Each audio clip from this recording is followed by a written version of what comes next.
Hey YouTube and fans of Commando. So I decided I'd do a longer version of this video on the vest simply because I was like a teaser when I was pretty happy just to have it complete. Well, it's not complete, and I'll show you what's not complete still on this vest, but finished off to a usable state or a displayable state.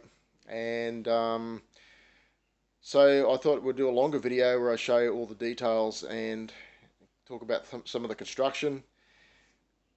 So let's go in for a closer look. Let's start with the leg straps.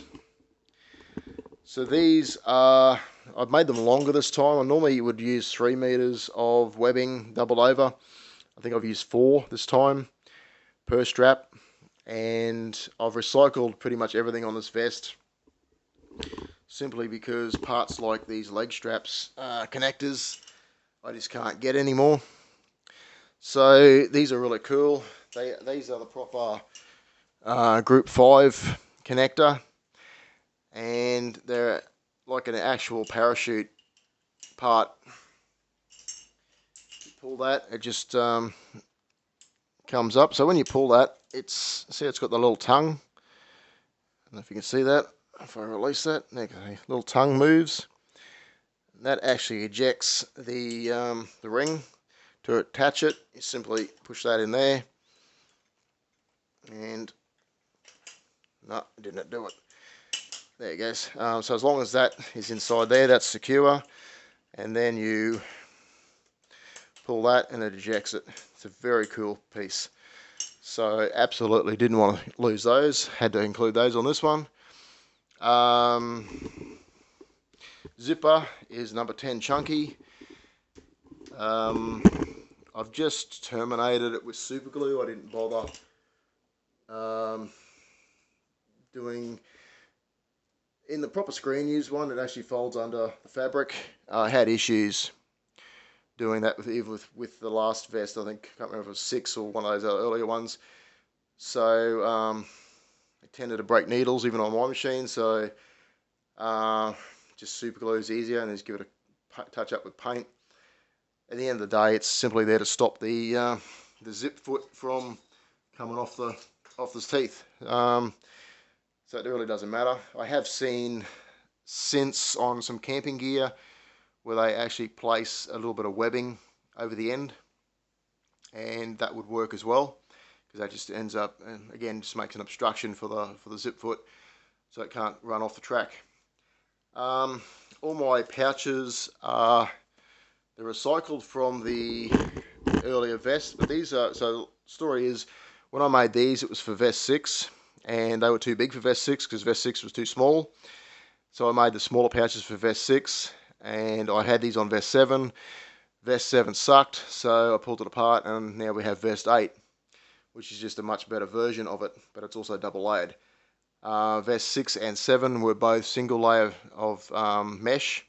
I've gone double layer. Again, I just like it. If we take a look on the inside, you can see stitch lines where everything goes in. Interestingly enough, if you look at the latest Blu-ray edition of Commando, when he takes his vest off after the battle damage scene, you can actually see the stitching inside his. So it's kind of cool, screen accurate. Yeah, the pouches are all fully functional. Velcro, their press studs is just cosmetic, but the pouches are fully functional, and I've used Velcro for nice secure closure on those. I've got Velcro at the sides for size adjusting, and yeah, pretty much everything's double layer, including the seatbelt for the webbing straps over the top. So this vest is not 100% complete just yet, and I'll show you those parts when I flip it over. To do that, I just need to zip this up. Maybe? Nah, probably can't. Let's flip it anyway. So this is the first time I've been able to get this detail correct. On the screen used vest, it is got a seam down the middle of the back, and because I've made this double layered, essentially it's 8 panels all stitched together. I was able to replicate that, which is very cool. First time I've got that correct. Did put the zipper in the collar again, but the difference is this zipper, this collar acts as the 8th pouch now, so you can actually put a poncho or something in there. What's missing is the backpack straps. Just haven't put them on yet, and the camo waist adjuster is missing as well. I haven't put that on, but I will in time. Flipping it back over.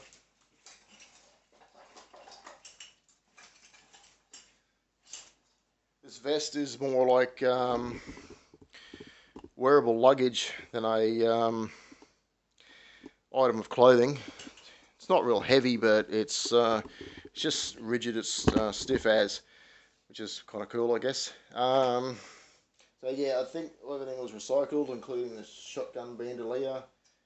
The D-rings have been rounded now, so I took all the sharp edges off those, and they just look more closer to the, they're supposed to be like tubular steel or bar steel, because mine are laser cut from flat sheet steel.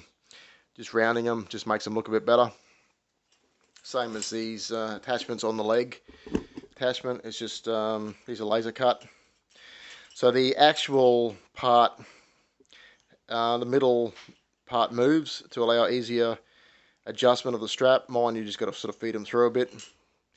Takes a bit longer, a bit more patience, but still does the same job at the end of the day. Yeah,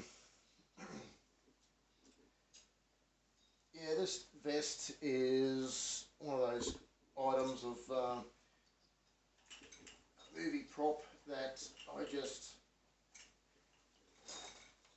fell in love with in the early 80s, well 85, mid 80s, and wanted to have. No one makes them, so you know, when you can't buy it, you make it. I ended up buying an industrial sewing machine in 2019, made a heap of really cool stuff with that machine, and this vest is one of those things.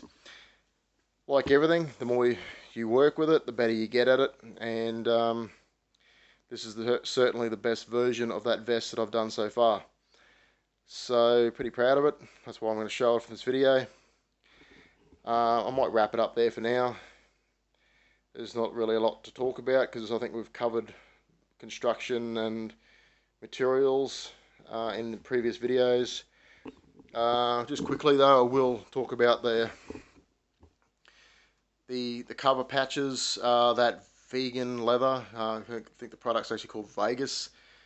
It has a suede side and a top grain side, so I've used the suede side, and then I've used it's grey by default, and then I've used Duple's vinyl paint and really just laid it in heaps to make it black, and it's held up quite good.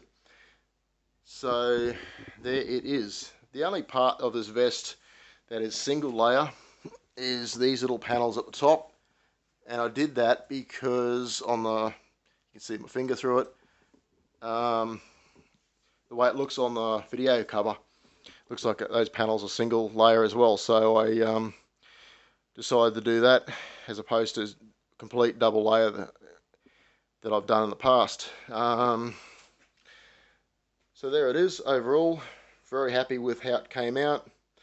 I'm going to wrap it up there for now. Thanks for watching. Catch you in the next one.